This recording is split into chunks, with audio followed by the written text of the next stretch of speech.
एक राक्षसी जिसकी वजह से होली के हुड़दंग की शुरुआत हुई। एक मासूम सा सवाल जिसने होली में रंग भर दिए और होलिका दहन का हमारे स्वास्थ्य पर चमत्कारिक असर जिसे विज्ञान भी स्वीकार करता है। नमस्कार दोस्तों, द हिडन मिथोलॉजी के आज के एपिसोड में हम जानेंगे होली से जुड़े 5 ऐसे रहस्य जो हमें कभी बताए ही नहीं गए। आपको क्या लगता है, होली की कहानी सिर्फ प्रहलाद और होलिका तक ही सीमित है? नहीं, होली की हर एक प्रथा के पीछे एक कथा छुपी हुई है जो हमारे पुराणों में भी वर्णित है। तो चलिए आज हम इन्हीं रहस्यों के बारे में विस्तार से जानते हैं। पहली कथा है होलिका की जादुई शॉल की। हम सब ने सुना है कि जब होलिका ने प्रहलाद को जलाने की कोशिश की तब प्रहलाद बच गए और होलिका जल गई। लेकिन सवाल ये है कि जिस होलिका को आग से ना जलने का वरदान प्राप्त था, वो जल कैसे गई? होलिका असुर राजा हिरण्यकश्यपु की बहन थी, जिसे भगवान ब्रह्मा या कुछ कथाओं के अनुसार भगवान शिव से एक दिव्य शॉल वरदान में मिली थी।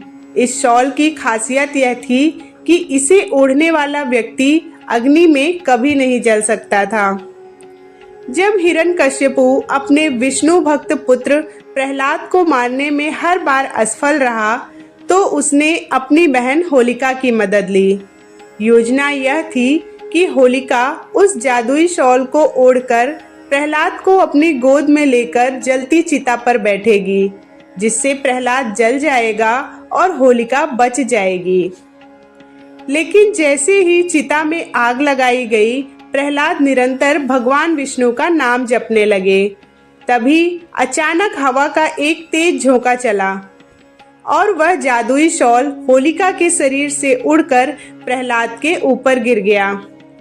बिना शॉल के होलिका उस भीषण आग में जलकर भस्म हो गई, जबकि प्रहलाद भगवान की कृपा और उस दिव्य शॉल की वजह से पूरी तरह सुरक्षित बाहर आ गए। पर रहस्य अभी यहाँ पर खत्म नहीं होता। अक्सर लोग सोचते हैं कि शॉल सिर्फ हवा से उड़ा था, लेकिन इसके पीछे एक नैतिक कारण भी बताया जाता है। होलिका को इस जादुई शॉल का वरदान देते समय शर्त यह थी कि यह शॉल तभी काम करेगी जब इसका उपयोग स्वयं की रक्षा के लिए किया जाएगा।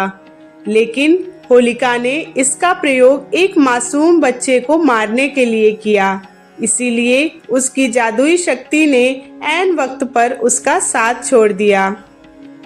यह कहानी हमें सिखाती है कि कोई भी वरदान या शक्ति तब तक ही टिकती है जब तक उसका उद्देश्य सही हो। अधर्म के मार्ग पर चलते ही वह शक्ति ढाल की जगह राख बन जाती है। और इसी घटना की याद में हर साल होलिका दहन किया जाता है, जो हमारे भीतर की बुराइयों को जलाने का प्रतीक है। दूसरी कथा हमें बताती है होली में रंग लगाए जाने का असली कारण। आपको यह जानकर आश्चर्य होगा कि ब्रज में रंगों के त्योहार की शुरुआत एक मासूम से सवाल से हुई थी। पौराणिक कथाओं के अनुसार भगवान कृष्ण राधा रानी के गोरे रंग को देखकर अक्सर अपनी माता यशोदा से सवाल पूछते थे कि राधा गोरी और मैं काला क्यों हूँ। कृष्ण की शंका दूर करने के लिए माता यशोदा ने उन्हें खेल खेल में सुझाव दिया कि वे राधा के चेहरे पर अपनी पसंद का कोई भी रंग लगा दें, जिससे उनका चेहरा भी कृष्ण जैसा दिखने लगेगा। कृष्ण ने बरसाने जाकर राधा और गोपियों पर रंग डालकर सबको अपने रंग में रंग दिया और तभी से रंगों वाली होली की शुरुआत मानी जाती है। होली में रंग लगाने के पीछे एक बहुत बड़ा मनोवैज्ञानिक सत्य यह भी है कि जब हम किसी पर गहरा रंग डाल देते हैं तो उसकी जाति, उसका रंग और उसका रसूख छिप जाता है। सब एक जैसे दिखने लगते हैं। इसीलिए होली का रंग भेदभाव को मिटाने का सबसे बड़ा हथियार है। यह त्योहार सिखाता है कि ईश्वर की नज़र में हम सब एक ही रंग के हैं। तीसरी कथा है कामदेव के भस्म होने की। कामदेव के भस्म होने का भी होली से गहरा आध्यात्मिक और पौराणिक संबंध है। दक्षिण भारत में तो होली को मुख्य रूप से काम दहन के रूप में ही मनाया जाता है। इस कथा के अनुसार माता सती के आत्मदाह के बाद भगवान शिव गहरी तपस्या में लीन हो गए थे। उधर ताड़कासुर के अत्याचार से देवता परेशान थे, क्योंकि उसका वध केवल शिव पुत्र ही कर सकता था। इसीलिए देवताओं ने कामदेव को शिव की तपस्या भंग करने के लिए भेजा। कामदेव ने भगवान शिव पर पुष्प बाण चलाया, जिससे शिव जी की समाधि टूट गई और अचानक तपस्या भंग होने से क्रोधित होकर भगवान शिव ने अपना तीसरा नेत्र खोल दिया, जिसकी अग्नि से कामदेव उसी क्षण भस्म हो गए। माना जाता है कि यह घटना फाल्गुन पूर्णिमा के दिन ही हुई थी।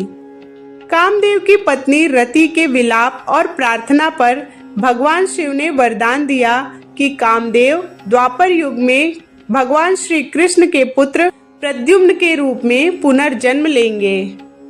इसी खुशी में देवताओं ने रंगों से उत्सव मनाया, जिसे होली की शुरुआत माना जाता है। दक्षिण भारत, विशेषकर तमिलनाडु और कर्नाटक में होली को कामनी पुन्नम या काम महोत्सव कहा जाता है। यहाँ लोग कामदेव को अग्नि की जलन से राहत देने के लिए आम के फूल और चंदन का लेप अर्पित करते हैं। चौथी कथा है राक्षसी धुंधी और बच्चों के हुड़दंग की। आपको क्या लगता है, होली पर शोर शराबा और हुड़दंग करना सिर्फ मस्ती है? नहीं, बल्कि होली पर शोर मचाना और हुड़दंग करना भी एक धार्मिक परंपरा का हिस्सा है। और इसके पीछे भी एक कथा है, जिसका मुख्य संदर्भ भविष्य पुराण में मिलता है।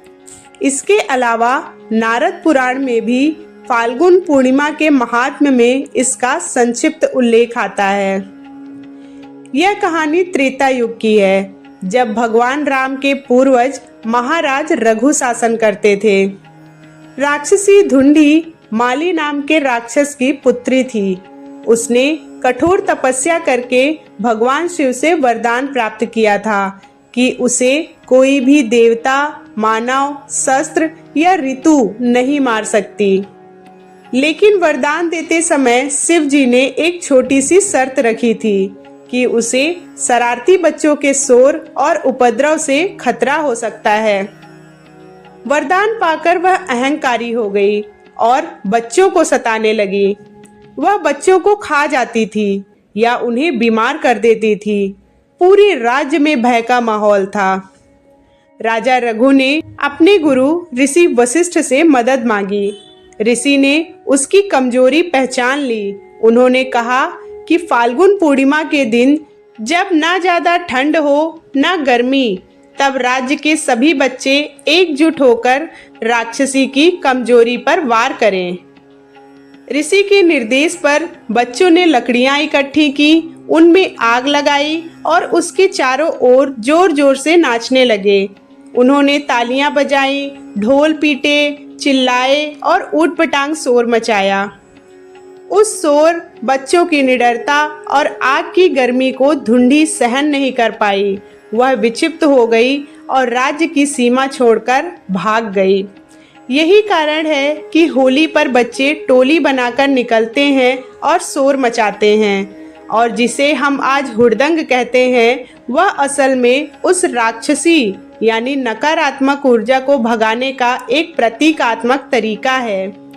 गांव में आज भी लोग लकड़ी के डंडे लेकर जमीन पर पटकते हैं और शोर मचाते हैं। पांचवी कथा है होलिका दहन और होली के वैज्ञानिक महत्व पर। होली मनाना सिर्फ एक सामाजिक परंपरा नहीं है, बल्कि यह विज्ञान और आयुर्वेद के सिद्धांतों पर आधारित है। होली का समय ऋतु परिवर्तन का होता है। सर्दियों के अंत और गर्मियों की शुरुआत में वातावरण और शरीर में बैक्टीरिया की वृद्धि तेजी से होती है। जब होलिका जलाई जाती है तो उससे उठने वाली गर्मी वातावरण के हानिकारक कीटाणुओं को मार देती है। जब लोग होलिका की परिक्रमा करते हैं तो वह गर्मी उनके शरीर को शुद्ध करने में मदद करती है। ठंड से गर्मी के संक्रमण के दौरान मानव शरीर में आलस और सुस्ती महसूस होती है। ढोल नगाड़ों की तेज आवाज़, नाच गाना और उत्साह शरीर में एड्रेनालिन हार्मोन को सक्रिय कर देता है, जो शारीरिक सुस्ती को खत्म कर शरीर के चक्रों को नई ऊर्जा से भर देता है। प्राचीन काल में होली के रंग टेसु, हल्दी, नीम और केसर से बनाए जाते थे। ये रंग त्वचा के लिए औषधीय लेप का काम करते हैं। चूँकि ऋतु परिवर्तन के समय चेचक और वायरल बुखार जैसी बीमारियां फैलती हैं, ये प्राकृतिक रंग शरीर की रोग प्रतिरोधक क्षमता बढ़ाते हैं और त्वचा को डिटॉक्स करते हैं। इसके अलावा होली के बहाने घरों की सफाई होती है, जिससे धूल और फफूंद खत्म हो जाती है। साथ ही रंगों के साथ खेलने से एंडोर्फिन और सेरोटोनिन का स्तर बढ़ता है, जो मानसिक तनाव और अवसाद को कम करने में मदद करता है। तो दोस्तों, होली सिर्फ हुड़दंग नहीं है, बल्कि अपने भीतर की बुराई को जलाकर समानता के रंग में रंग जाने का नाम है। आपको इनमें से कौन सा रहस्य सबसे ज़्यादा चौंकाने वाला लगा, कमेंट में ज़रूर बताइएगा। आप सभी को होली की अग्रिम शुभकामनाएं। देखते रहिए हमारे चैनल द हिडन मिथोलॉजी को। जय महाकाल।